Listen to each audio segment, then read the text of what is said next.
did Dale start? Nope. All right, it's 10:01. We'll call the Sawyer County Administration Committee meeting to order, please. Madam Clerk, may we start with a roll call?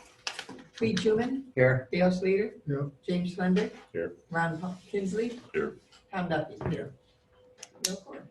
Thank you. Let the record indicate we have a quorum. Certification with compliance with open meetings law. This meeting has been noticed to the public and news media as required by section 19.84 of the Wisconsin statutes. Perfect. Meeting agenda has been presented. Public comment. Is there anyone here that would like to address the board at this time? I have one form. Ms. Zelmer? Linda Zilmer, Edgewater property owner. Under general public comments, I have two items. One of the items has to do with county board supervisors are representatives on outside organizations on behalf of the county. And I don't see reporting at a committee level or at a full county board level as to what's going on with these organizations. For instance, Kathy McCoy used to be on the VCB and on the library, and informally she would share what was going on with those organizations. But I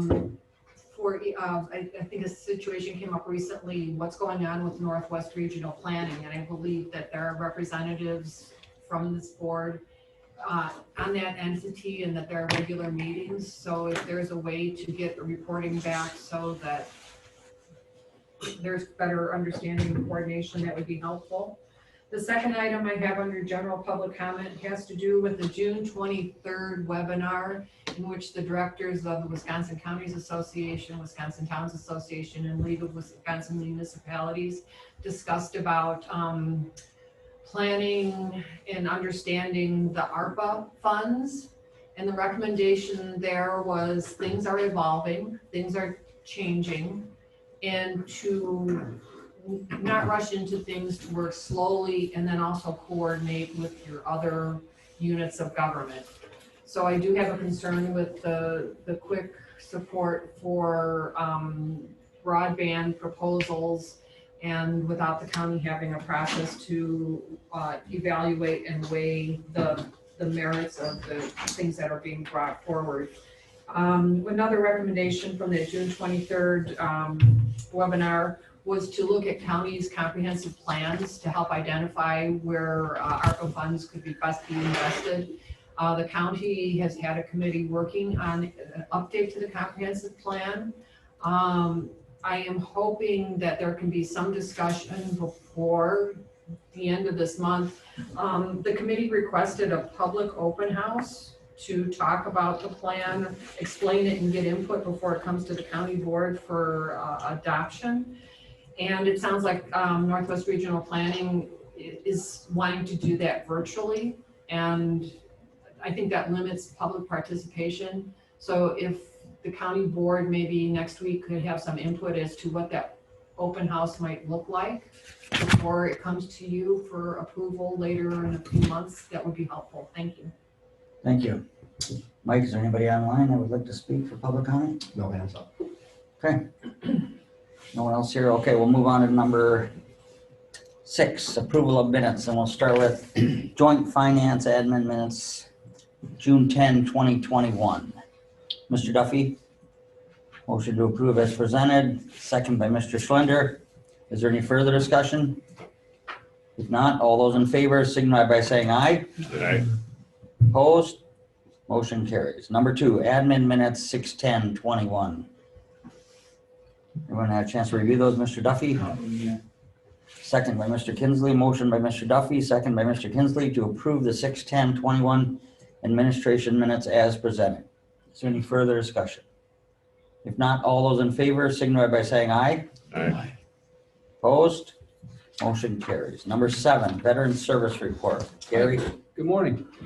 So for June, we had 461 phone calls, 298 letters, emails and faxes, and 87 office visits. And our service office had submitted up to that date for the year 62 disability and pension claims. And we've received so far retroactive payment, or at least at the end of the month, retroactive payment of $229,660.82. in claims that were decided in the veterans' favor. And our training is up to date. Business is starting to pick up a little bit, which is nice. So, but it's bad at the same time because usually it's, it's not good news. It's usually problems. So, health or financial or both. I see that. Gary, have you been involved with those discussions of the new floor plan of the new courtroom discussion? Because they were considering moving your offices there and tearing down your building. Yes. Have you been involved with that? Yes. I missed the meeting yesterday. I had a medical appointment, but Mr. Hoff told me that I guess backfed me the information that happened. So, but yes, I have been up to speed as far as I know. So, Mr. Hoff, there are tentative plans to move them into this new addition? To accommodate them within the shuffle, yeah, so Okay.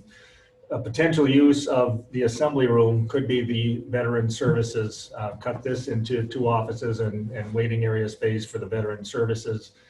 Keeps them within the building, court security, is nearby, those sorts of things. ADA accessible. The new part of the building, obviously, the second courtroom, I've got all kinds of material, but not ready to show here, but the new courtroom and then the boardroom, which would sit out where the grass is here now, could accommodate not only the board activity, but conference activity as well. So, by losing this room, we would accommodate committee meetings and other conferences in the boardroom, and then additional space for conferences. We would also have use of one of the jury rooms off of this courtroom, which would seat about 14 people for conferences as well when there's not a jury trial. So there's 2 jury rooms, of which one would have access for other county staff as well. So we'd have 2 other opportunities for conference rooms as opposed to this one through the remodel. And that also gives us the advantage of taking out the vets services building, which does have some issues with it that we've talked about before. And then with the flow of traffic, the cars, the parking, it would help, especially with snow removal, give an area for that, since we'd be using what used to be 5th Street for traffic and parking and the snow removal. The city used to take care of, so we would need to find a home for that. So a lot of different advantages under that scenario. So we did have a meeting yesterday, as Gary mentioned, with the architect and the construction manager, going over some of those plans, and we'll talk more about that later. But as it relates to the veterans, we could accommodate them with this space. We did talk a little bit about the need for their storage. This would be maybe a little light on storage, but we could accommodate that. And Gary is working on reducing that storage need by getting rid of old files and scanning other files. So there's, a temporary need for probably more storage than what would happen eventually. True enough. If that was today, yeah. And Mr. Kinsley has Public Works looked at taking down that building as well. And some of There's that stuff. discussion with it, yes. Good, great. All right, anything else for Gary, anyone? Appreciate all you do, Gary. All right, thank you. All right, number 8, Information Technology Department report, Mr. Colson. All right, good morning. Just an update on a few things here. We were working on the 3rd station for dispatch, so that's partially set up. And that should be in place next month. We've kind of been working with the highway department to give them consistent internet speed, so we switched over to our antenna from the courthouse. The speed is better, but there's still some interference, and we're still working on that. We're trying to see if we can piggyback off a project John Kruk is doing to put another antenna near the Chippewa Trail tower and feed it to the highway. So that would be our best option. The alternative is The only quote we have so far from CenturyLink would be about $11,000 a year. So we're trying to avoid that if at all possible. So right now they've got barely good enough internet service. That's been the case for most of this year. Other than that, I've got my report. If there's any questions.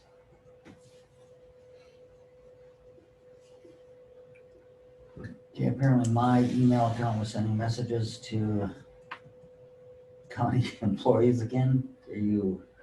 What is going on with that? And I thank you, Mr. Schlender, and other supervisors that reached out to me, because I did not send those. No, you did not. It was somebody spoofing you, just saying their name was Tweed Schuman. So what we've done in the meantime is put a banner on all external emails, and then another banner if they're spoofing somebody inside the county. So if that happens again, you'll see two banners warning you that, hey, somebody's pretending to be Tom Hoff or Tweed Schuman. So we can't eliminate it completely, but we can mitigate it somewhat with some warnings. Appreciate it. Okay. Anything else for Mike? Mr. Kinsley, you're good? I'm grateful Mike is there because I've got them too. I'm tired of you sending me emails and it's not really you. Got it. All right, moving on to number 9 then, Human Resources Report. Rose? Good morning. Morning. There's my report. We have several open positions. We have 8 full-time positions and 2 to 3 part-time positions, and we are having difficulty recruiting for many of them. We know that we have challenges in certain areas, both with trying to find applicants because we share the same applicant pool with, all the other counties that surround us. But it also, our beginning wages are lower than other counties.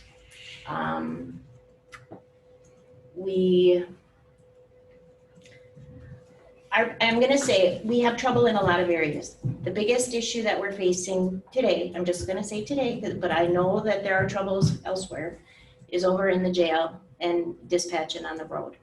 We are having a very hard time attracting and recruiting jailers in particular.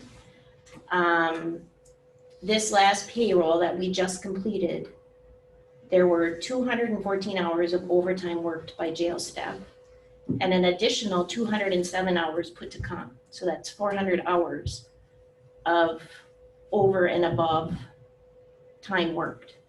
They're getting burned out. We're forcing them to work. They might be having a picnic, and if somebody calls in or whatever happens and we need that shift filled, we're forcing employees to come to work. And that's not good for morale. It's not good for anything. So we need to somehow figure out a way to solve this problem. Do we need to increase? I'm sorry. Oh, go ahead, Mr. Kinsley. Do we need to increase the wages to get people employed? I think it would help. Am I gonna guarantee that that's gonna get us? Sure. No, but I think it would definitely help. I agree. Mr. Schlender? I agree with Mr. Kinsley in that we've had this discussion. We went through that, what was it, 2 years ago? We went through that step evaluation. It's like 5-6 years ago. Getting old. We need to invest some dollars into that. And it's not just the starting wage. I think we need to evaluate what the wage is, period, because there was a discussion about using some kind of essential pay formula. And that's not the proper way to address this, but we have to invest in the people that are making this sacrifice. And just talking about starting wages, to me, it was almost insulting to the ones who are doing the work now. So I think that needs to come to the full board for a discussion because we are going through a budget exercise. And that has to be an investment. I mean, these are requirements that we have. If we're going to maintain a jail, then we have to bear the burden of whatever that cost is to make sure that we're abiding by the statutory requirements, and that's what we're forcing these employees to do.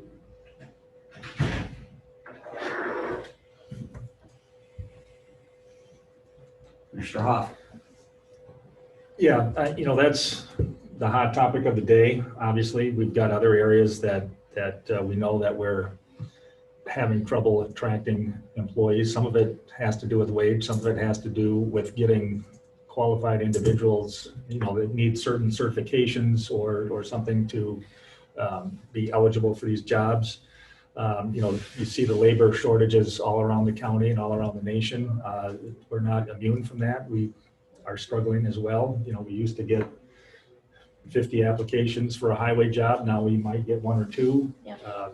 That's the kind of thing that happens. So particularly in those specialized areas, we know that we're having some trouble. And it's no different than when we did that study 5 or 6 years ago. It's like, okay, here's the people that are underpaid. The trouble is we don't have the money to fill all the gaps. And, we've been trying to do that over time and trying to take care of some of those problem areas over time, but they keep popping up and we keep having to address those, which we do. But I think the moral of the story is it's the issue for everyone is the labor shortage and how do we accommodate it. And as we go through the budget process, and the reason we wanted to bring this up today is because it is a major concern. I mean, we're here to provide services and we need people to provide those services. So when we don't have those people, it's tough. And especially in the jail where we're required to have a certain amount of people working to by law to provide those services. And somebody calls in sick, we got to go to somebody's house and get them to work because we are required to do that at a certain level. And that's not good. So you're going to be hearing more about this as we work through the budget process. We've been trying to keep up with the wages. We did that study 5-6 years ago, and since then we've been working people through the steps. That's a 1.25% increase for individuals. We've also tried to increase the whole grid as we move along. Last year we did 1.5%. Yes. So we're trying to keep, up with inflation with the whole grid, but then we've got these pockets within the grid that, are kind of falling behind faster than that inflation. So those are kind of some of the things that we'll need to address as we look at the budget. The other trouble as we do that, when you establish the haves and the have-nots, you've got people who might be accommodated and get up to a fair wage, and others are still going to be underpaid because of the lack of funds that we have. So it's tricky. It needs to be done, but we've got to work through those issues. Mr. Duffy. How far are we behind other counties? Well, it depends on the area. We're not like behind everywhere. Sometimes, we get recruits from other counties because we have a better package. There's another county close to us that's doing a wage study, and we'll see what theirs looks like, see how they adjust their wages. It's kind of a leapfrog effect. Somebody does a wage study and then their wages go here and somebody else does one. And so there's this leapfrogging kind of thing that goes on, but and everyone else is struggling for workers and pay as well. We're all limited on levy, and the other part of it is health insurance. We used to have a more attractive package than we do. We've had to kind of whittle that down on deductibles and the other services within those plans to get the cost down. Otherwise we're paying 17% higher in health insurance. We can't afford that. So we do some things to the plan to get it down to 10%, so our health insurance isn't as attractive as it used to be.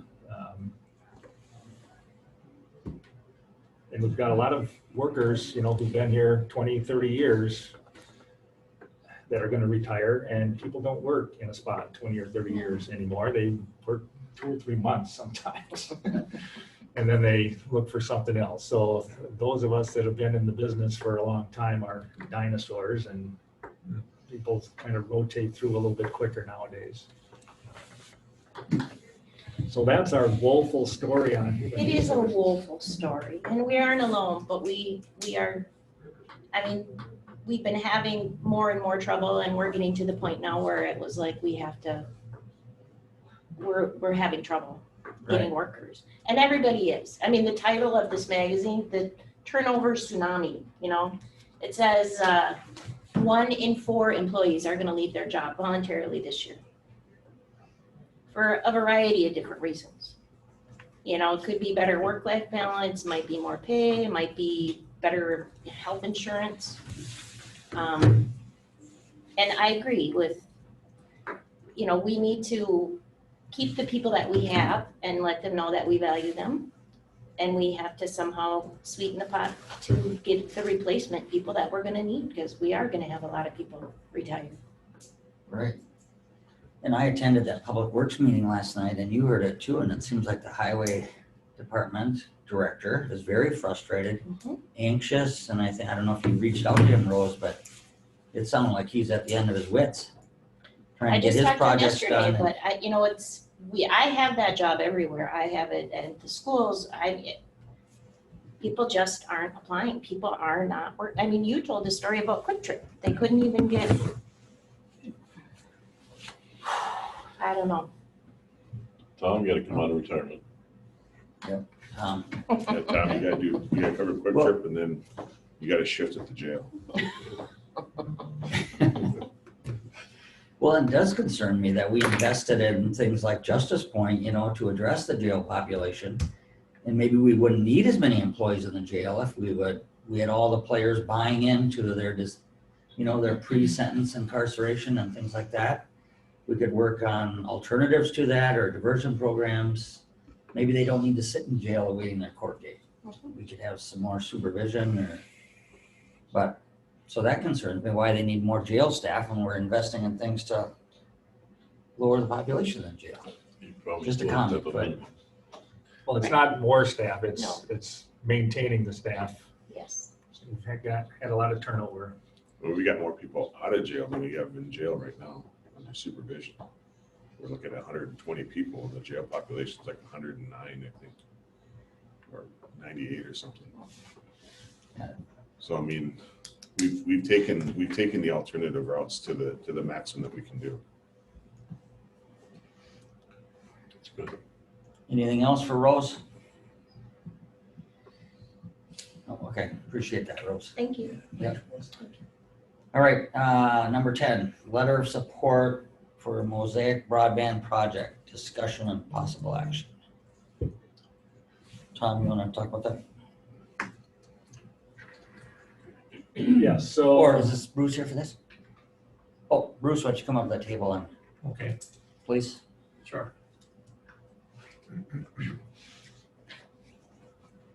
Well, before you get started, this is an extension of what we approved at the last board meeting, right? Last full board meeting? It's a separate grant, Oh, so separate grant request. The Mosaic is not requesting any money. The wisdom, their wisdom is that all of the $100 million the governor allocated to broadband with the ARPA funds may not be used. So what they want to do is another grant request to run fiber from the end of Lake Chetek all the way up to Stone Lake and Sand Lake. It'd be a $9.5 million project. They're not sure, but if there's money left, the Public Service Commission would probably give them the grant. It would go by about 900 people in Sawyer County. It would be a joint grant with Washburn County. So that's basic. They just want a letter of support. They don't want any money. And so that's what's on the agenda, is a letter of support. The only recommendation I would have is that the letter that's in your package, we add right below the address regarding the Stone Lake / Sand Lake grant application so the PSC can identify what our letter of support is. Thank you. Mr. Slender, Make a motion to approve the letter with recommendations from Supervisor Paulson. Mr. Kinsley, Second with putting someone's name at the bottom, like Mr. Huff. I agree with that. okay, motion by Mr. Slender, second by Mr. Kinsley to approve the letter, and will this go to the full county board then, Mr. Yes. Hoff? Okay, and move it on to the full county board for consideration. Is there any further discussion? You got that, Madam Clerk?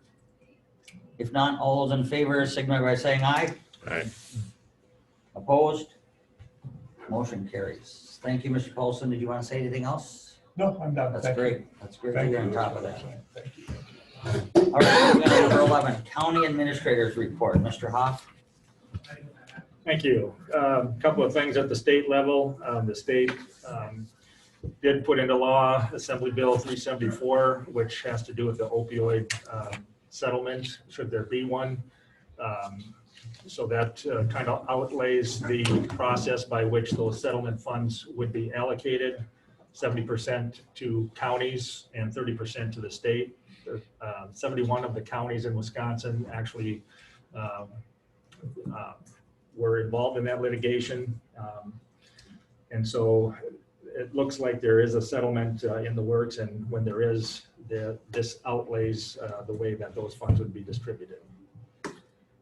They also passed Assembly Bill 68, which has to do with the 21 to 23 state budget, and that's on the governor's desk, and that's supposedly going to be signed soon. He's got the line item veto capabilities, so we'll just see what happens to that budget and what comes out of it. So don't know how that will affect us until that actually gets taken care of. Mr. Hoff, is there anything on there on the levy limits, increasing them at all? No. Huh? No, Yes? no, Oh, and still no. okay. No, there is not. But there might be other funding. We'll see how it plays out. Okay. The redistricting, we have not received information for us to do the redistricting. So there was a deadline on July 1st, which now the county is not in compliance through no fault of our own. But I think that legislation is still out there. Lynn, do you have Yes. other updates on what's happening there? No, they're still trying to decide if we're gonna push everything into 2022, and then what would be affected is that elections then would be on the old, or what's existing right now, districting maps. So, for all counties in the state. So if we go to the polls in 2022 and they change it in 23, is it still going to carry, assume it'll carry through for the 2-year term? That's an assumption. That's still part of the discussion between WCA and Clerks Association and the state. Okay, moving on. Moving on, we've had a lot of discussion in each of the committees about the ARPA funds and how the county may use those. Obviously, we do have the first payment of that sitting in our account, so it is available once we decide what to do with it.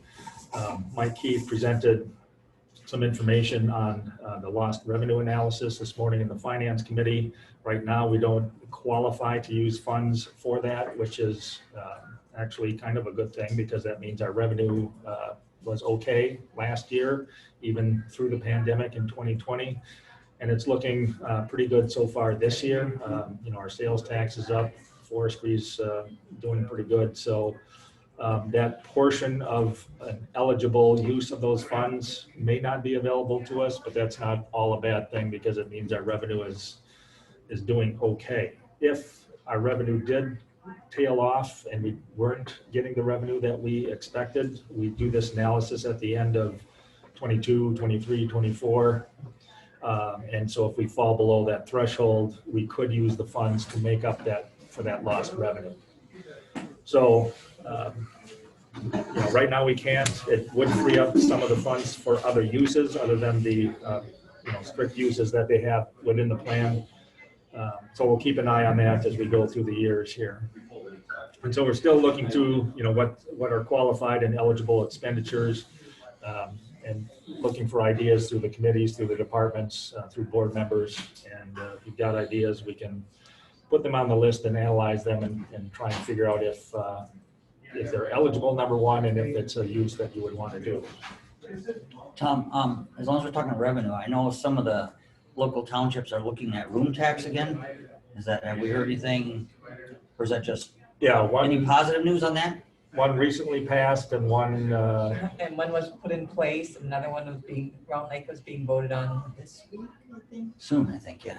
Thought it was by now. which doesn't necessarily help us, but, because it's not a county tax, so it helps the towns that implement it But they can support some things that we normally support, correct? potentially. Potentially. We can have our Visitors Bureau discussion again this year. All right, go ahead. Thanks. The court renovations, we did have a meeting again yesterday. We meet about every 2 weeks with the architect and the construction manager to go over where we're at. So we did have a very productive meeting yesterday with the court staff and the sheriff's staff and other staff involved with regard to the plan. So we did have some information laid out. We had the big maps, which I have here, we can look at if you want to. More specifically, like just the flow of traffic from the inmates and the doors that they're going to go through, and how the judge gets from here to there, and how the rest of the court staff works, and where the public is secure, and how that kind of flows. So a lot of the details, the space is generally what the space is. Now we're into the details and the guts of the building, and where the mechanical room is, where the IT room is, what kind of fiber they need here and there, those kinds of things. So we did have the minutes of these meetings. We get those bi-weekly. So we did have that at the Public Works meeting last night. If you want to look at those, we can. I'll do some more of a presentation at the county board level too, with more of this information that was presented yesterday. So we're still looking at, the rerouting of utilities across Fifth Street, looking at the solar option, some of those things. So those are still in the works.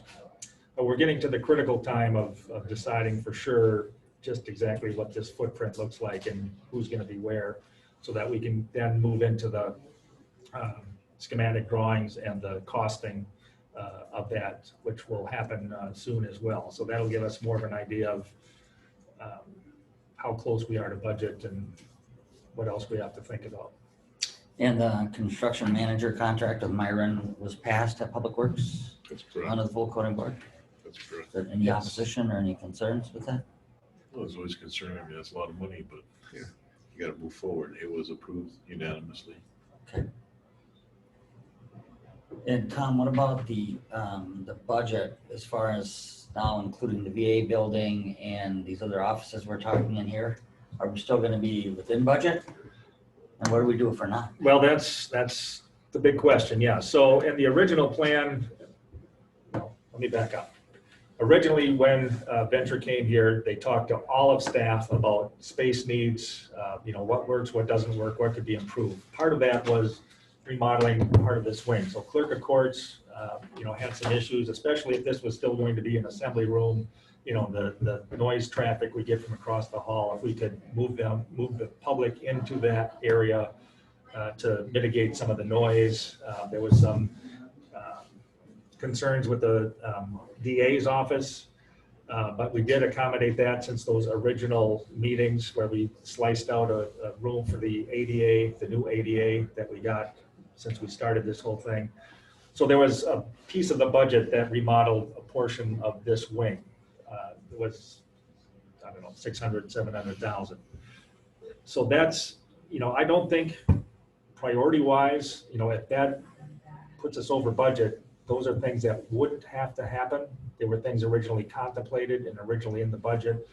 But, now that we're talking about, the boardroom with some additional conference space that would, replace this room if we wipe out the vets building, put the vets, here or in this wing. So what we're talking about, what we talked about yesterday is when we do the bids, we do the bids on what we need to do, which is the courtroom and boardroom and those things. And then an alternate bid for the remodeling over there. So we're still going to have the design done. And then when the bids come in, that would be an alternate. And if that pushes us over budget, then you can make a decision, well, we're still going to do it or we're not going to do it. Or we could have Tim and his crew do some of the internal remodeling, not the new construction, but the internal remodeling. Like if we use this room for a different purpose, perhaps Tim could do that to save on some of the budget. So we've got some alternatives there, and we would bid those as alternatives and see if they fit or not, and then we could make a determination at that point. So that's kind of what we talked about yesterday. Has finance considered that we may come above budget now with all these changes at the end? Well, we're hopefully not going to come over budget. Right. And we don't know, but that's what we're working through is to design what works, and then they do the costing of it, and then, we see where we're at. So, I mean, they know what our budget is. They know what we're working with. They're all aware of it. It'll be on the agenda. Finance also. Okay. Good, thanks, Tom, go ahead. Some issues at the airport, not issues, but, the terminal remodeling is still underway. They've been doing some paving at the approaches, thank you. And then the big reconstruction or the repaving of the runway is being planned now. That'll happen in like 24, 25, but the preparations for that will be underway soon. They did have an incident out at the airport last week or week before maybe, where a plane kind of missed the runway. No one was hurt. The plane was hurt. The pilot was not. And Derek handled, the incident very well. He had the FAA involved, and they did their investigation and that sort of thing. So anyway, just so you know about that. Time Clocks Plus, you mentioned we've got more departments going live. I've been doing it myself. I'm live now and tracking my time through that. Budget, we talked about the 2022 budget and finance. We're still meeting with departments, or we're scheduling meetings with departments as they get their budgets done. And then as we put those things together, we'll be seeing how bad things look this year. Not only is it, as tricky as it always is, especially with the labor shortages that we have, but we've got all kinds of other things going on with the courthouse remodeling and the funds for that. We've got these ARPA funds that we're trying to, that's like a separate budget of uses of a chunk of change. We've got the TAD grant application that should supply some funds, as well as the opioid settlement, if there is one, and talk of infrastructure funding, at the federal level. So there's all kinds of moving pieces and parts to what we're trying to accomplish budget-wise. Mr. Schlinger. So at the econ meeting, we had a discussion, and there's a rising concern among some of the other supervisors, and you should anticipate this being a discussion point at the full board meeting, is that as we assemble the budget, there seems to be requests being submitted directly to Tom that goes into the budget, and then the only time supervisors get a chance to see that is when it's an up and down vote on the budget itself. And so there's a concern, which is going to be growing into a request, that anything that's submitted into the budget should come from a subordinate committee for it to be vetted and reviewed before it goes, into the full budget hearing and budget discussion. Areas of concern for economic development was the library last year. Collectively, the libraries received something like $280,000, $300,000, and there was no real vetting of that budget discussion. And there's other entities that actually do report to a committee, but are submitting their request directly without bringing it through the subordinate committees. And we had this big discussion about committees and jurisdiction and who's responsible for what. But yet when the budget comes into play, there seems to be all of these back channel or these lack of transparent methods of these budget requests. And it's not just me now, actually, there's other people that brought it. They're not feeling comfortable with passing a budget where there's no input from supervisors. Since we're the ones that are responsible for the budget, Tom's responsible for assembling it, Tom's responsible for implementing it, but he's not elected to do that, or he's not elected to I don't know, present it or collect. I mean, there's some kind of shared duty in there, and so it's not a knock on Tom, because Tom does magic for all the years that I've been on here, along with Mr. Keefe, but there's a rising concern. Sure. But Tom is hired by elected officials with a job description, and that being part of his job descriptions, develop the budget. Right? Mr. Kinsley. Last year, the libraries did come through the finance when they brought their budget forward. So Does finance have jurisdiction over the library, or they just have jurisdiction over the budget request? That's the question. All the outside organizations I went through finance. And you review the budgets with each committee, don't you? I mean, I know that Land, Water, and Finance review their budget areas. I think what your concern is, like the outside organizations that are. So my concern is that Northwest Regional Planning is having these meetings. We've got members that serve on that committee, but none of them report to the committee where that committee is supposed to report to. And we had this talk about who has jurisdiction. So if finance is going to have jurisdiction over everything that receives a budget, then how much is that usurping the responsibility for the other ones? Because I mean, the jail, public safety comes through public safety, but if the budget for their salaries are going to be reviewed by finance, then what's the purpose of public safety? Now, if Northwest Regional Planning is going to submit a request, shouldn't it come through the committee that has jurisdiction? Or does it just go to finance because it's a dollar request? And then what is the purpose of economic development?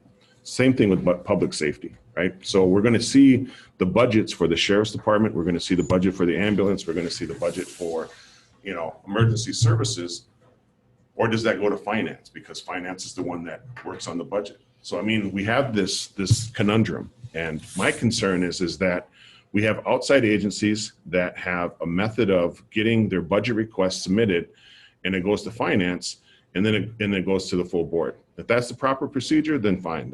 Then there's no qualms. But I'm telling you, there's other people, other supervisors who are concerned with the amount of money that we have going to these other agencies when we're having major concerns with funding agencies that require assistance even now. So I'm talking about not having enough jailers, but we're going to be talking about giving, $500,000 to another project that may or may not have a benefit for the county. We're having a problem with Health and Human Services covering the Medicare, but we're going to give $300,000 to an entity that may or may not have been open for the time that we were going through COVID. So I mean, how do we reconcile this? And to put this on Tom's shoulders, this is not a criticism of Tom. This is Tom actually probably needs some assistance because there's a political accountability that needs to happen. And we're the ones that are elected to do that. Tom is hired to implement and, do the work, and he does that. And Keefe does that. And, Rose does that. Everyone does their job, but it's our responsibility to take the weight on that. And so if people are coming in with their, hey, Tom, can you put this on the budget? All right, well, we'll put it through finance. And then there's 5 people that will debate it.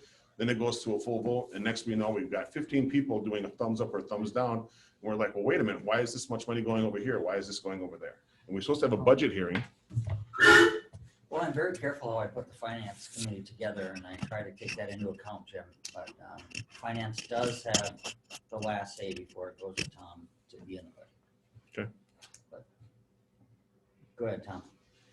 Yeah, I hear your point, and I appreciate your thoughts, because that is something that, that's not a county operation, so it is a priority discussion for the board on whether they want to fund those outside organizations or not. And it isn't just included in the budget as a one shot. We do talk about that at least the 2 months before, where we put up a slide which has all of the budget requests for the outside organizations, the statutory statement on can we give them money, because we can't just give money to any organization. It has to specifically be outlined in statute that we can give an organization money or a function money. And so we make sure that that's vetted as well. So you do have some other opportunities other than just the budget, but yes, I agree that those need to be weighed by the board, not by me, as far as what level you want to fund these organizations at. Okay. Other items? Very good points you brought out, though. Yeah. Thank you, Mr. Schlender. Other items, Mr. Hoff? Oh, I'm sorry. No, unless you have other questions. Oasis discussions? Well, we decided Go that there? public works. I did. Right. Or would we consider, would this committee consider possibly doing something with the Oasis building if in fact Health and Human Services does feel that we no longer will carry that That would be an youth option. justice? And would the county consider selling that building? Just put it out there. I don't know. I know finance is sitting here and there'll be several finance members. I mean, if we were to come in over budget with our renovations here and their very needed services and go ahead, Mr. Kinsley. A lot of things are gonna come into play with that. I mean, first step is, are we gonna need the building? And maybe do we need the building for other places? And that all has to be looked at before we ever decide we're gonna sell the building, I think. Sure. And there's probably more things I haven't even thought about yet. Okay. Thank you. Anything else, Mr. Hoff, for your county administrator's report? No. All right, number 12. Supervisor per diem rate discussion and possible action. And I appreciate, Madam Clerk, you had sent us an email of comparisons. Did that come from you, I think? Tom originally sent me the document to Has forward. everybody seen that? I didn't see that. Go ahead, Mr. Schlender. I think this is a valid discussion. We're paid, $50 per meeting and mileage, and we have a requirement of serving on at least 3 committees, or we serve up to 3 committees. We're handcuffed by state statute in terms of communicating in a manner that would alleviate driving and mileage, because if we send an email, we invoke the open records meeting gods or demigods or devils or whoever. I think we need to re-examine what the county board compensation is. And it either needs to be salarized at so I think what we get, $250 a month if everyone does a full board participation. The amount of time that's been going into all the work that we've been doing, it's pennies an hour. And I don't know, I think that's time that we open this up for discussion. And if I would either recommend going to 75 or 100 per meeting, or putting a flat rate for a county board member. Both of those are options. Both of them are still in the middle range for what's offered to other counties that are similarly situated. And anyway, that's my 2 cents.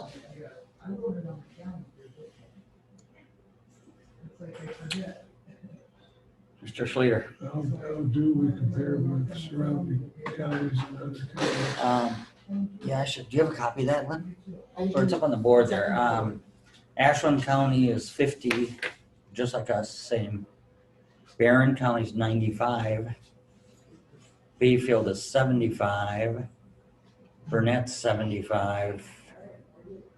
Are those, who else? What is Washburn? You're talking around us, Dale? Or all over the state? Well, Washburn. What is Washburn? 50, 75. So I think Mr. Schlender's right, is between 75 and 100. 70, Oneida's 70. Monroe, Is there a state average? And I don't know if it'd be fair to do a state average because the southern counties, they actually, it's almost like the county chair is a full-time position with a benefits package. The vice chair gets a stipend or a salary amount, and then there's a salary, it's like $1,500, I think, a month for board members down south. So we should not Well, I'm compete aware of against that. But I'm just thinking of those counties in the southern part of the state who do not have full-time paid supervisors and do use just per diems. And there's probably a statewide average for that group. some counties are split between committee meetings and the county board meeting. Committee would pay like 40 or 50 and they'd get 60 or 75 for the actual county board meeting. Some are split like that a little bit. Oh, Mr. Paulson, did you have something to say? Well, whatever we decide, it wouldn't be effective until after the next election, Right. so. But this is the time that we have the discussion. Right. This is the time to discuss it so they can be worked into the budget if we're gonna change something. Right. And I understand the need to change, but I also understand the need to balance a budget and keep employees. And I would rather stay where I'm at and pay that money to the employees to try to get more employees here. So you're thinking that if we increased $2,000 off of the budget to $5,000 off the budget, that's going to have a detrimental impact in our recruitment for people going forward? Because that's how much you're talking about in terms of a change in the compensation for the county board. And then for the county board to bear the responsibility, I mean, the politics of being on the county board has intensified from 2016 to now. And so the amount of grief that you get if you take a position and the compensation that we get is $150 a month, you're going to start having a hard time getting people who are going to want to serve on the county board because of the sheer volume of email. Just on the Second Amendment alone, I couldn't even believe people who are supposed to be educated in the decorum and the method on how they conduct themselves. The politics with the second courtroom. You know, I get that there's a public service need and there's a time of civic duty when you stand up, but there's also fair compensation for the work that we're doing. And as much as we're going to argue for increasing the wages and the compensation for the employees that are doing that, to do that and to not include the supervisors into that, I think that's disingenuous. And I think that shows maybe even a failure of leadership. You should lead from the front, not from the middle, and say that, well, I'm going to give up my $25 extra a month because I think the work that you're doing is more important.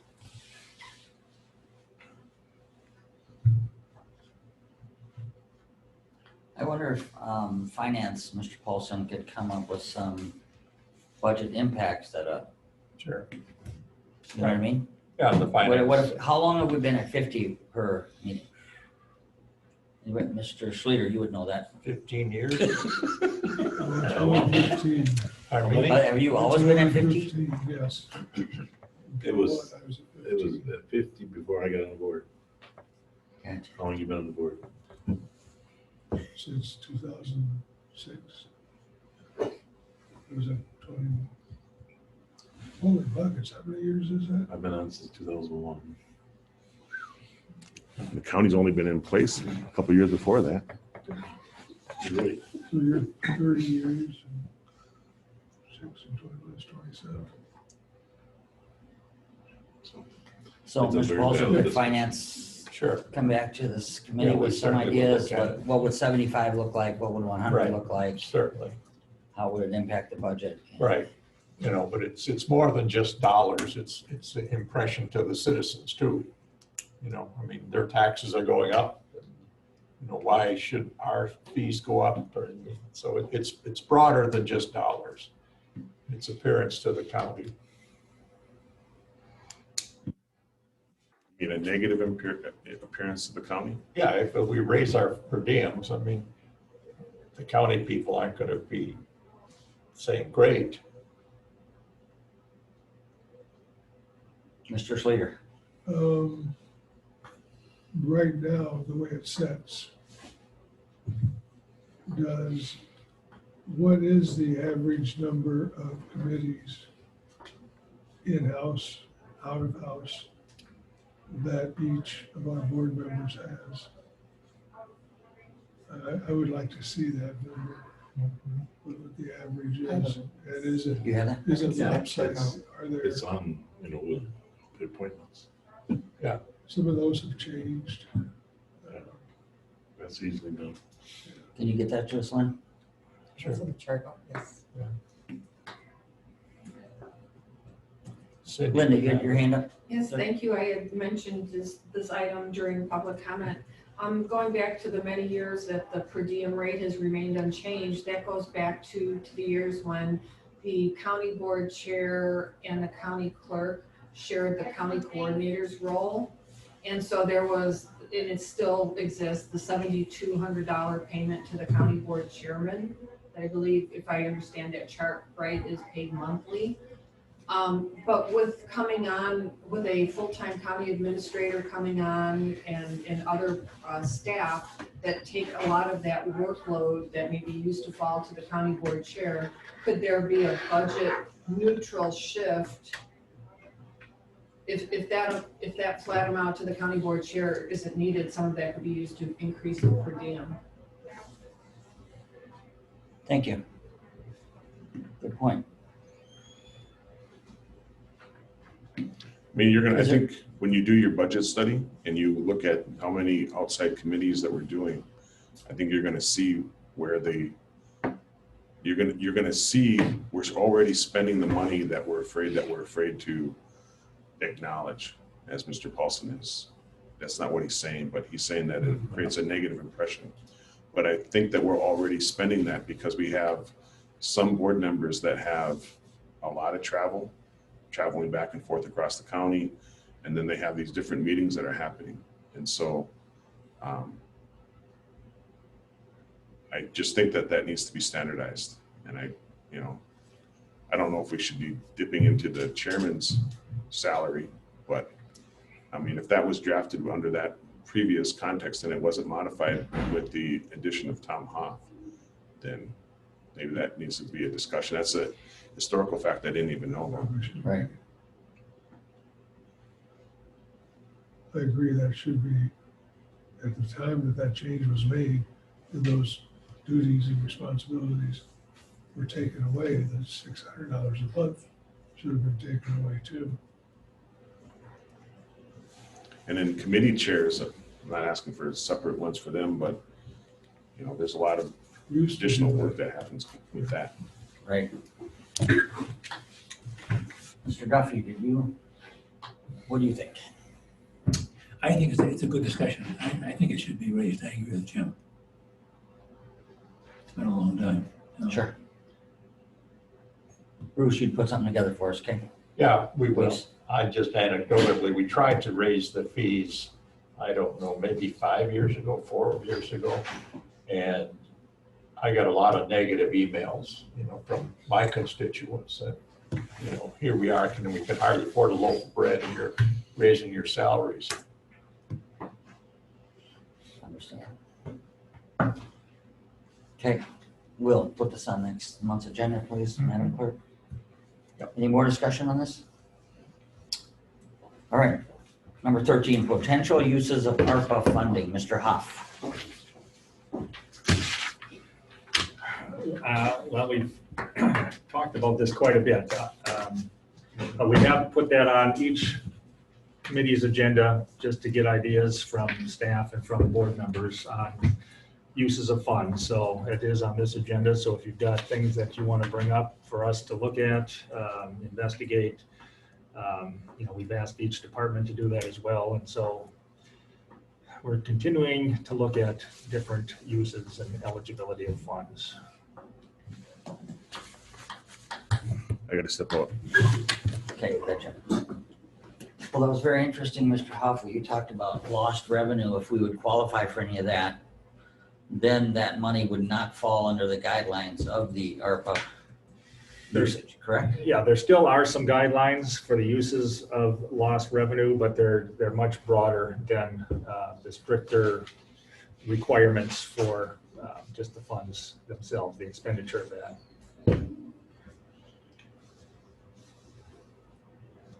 Have we decided, are we gonna use some ARPA money for the infrastructure out on Fifth Street or not?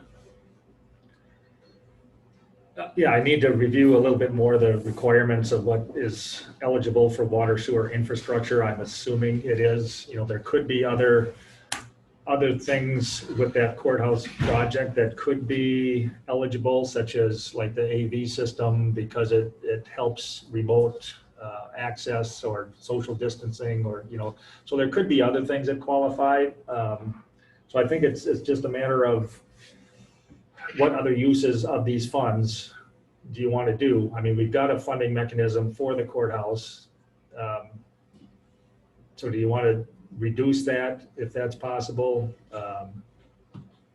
And how much of a difference does it make in the debt service? Do you get more bang for your buck for another broadband project versus that, so potentially, yes.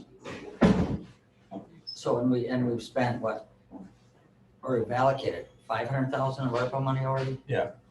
But, we won't And we got spend it, 1.6 this year? right, we won't spend it if the grants aren't awarded.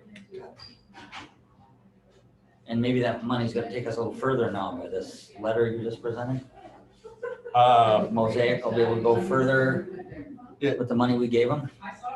They'll be two separate grant requests. So the one we just approved, I'm not sure that our contribution for the Shatec would have any impact on the other grant. Mr. Schleter? We talked about this before, about using some of the ARPA money on infrastructure such as sewer and water. Bruce, I think you spoke about that issue, and I remember thinking you spoke very well about it, because the numbers that we would displace from the total cost of courthouse would be stretched over 20 years divided by the number of property taxes would work out to be like maybe $1.50 a year. Something like that. I mean, it was just I'm going to call it de minimis, but Yeah. But I think if we're over budget on the courthouse, I mean, this would be a valid, ARPA funds would be a valid, I guess, bucket to look at. In lieu of trying to up the costs that we're borrowing. Yeah, I mean, we've already approved the 8 million. I'm not sure the board would have an appetite to go over 8 million. But if we would be losing critical features in the courthouse remodel, then I think we should look at the ARPA funds. That's my personal view. I just got a notice that Governor Evers has signed the bill and with 50 vetoed items. That's 50. now available. So there's the devil right there, the 50. 50 vetoes. This afternoon. 50 line item vetoes. Okay. There was only 51 things on the. Okay, does that conclude our ARPA funding discussion? See if we can find some more money, Tom. You didn't get any recommendation from this committee where they want to spend the money. Okay. Roads. Yeah. There. Let me think, am I surprised? Premium pay for essential workers. Right. Future agenda items. We're putting that per diem back on there, or anything else anybody can think of? The roles and responsibilities.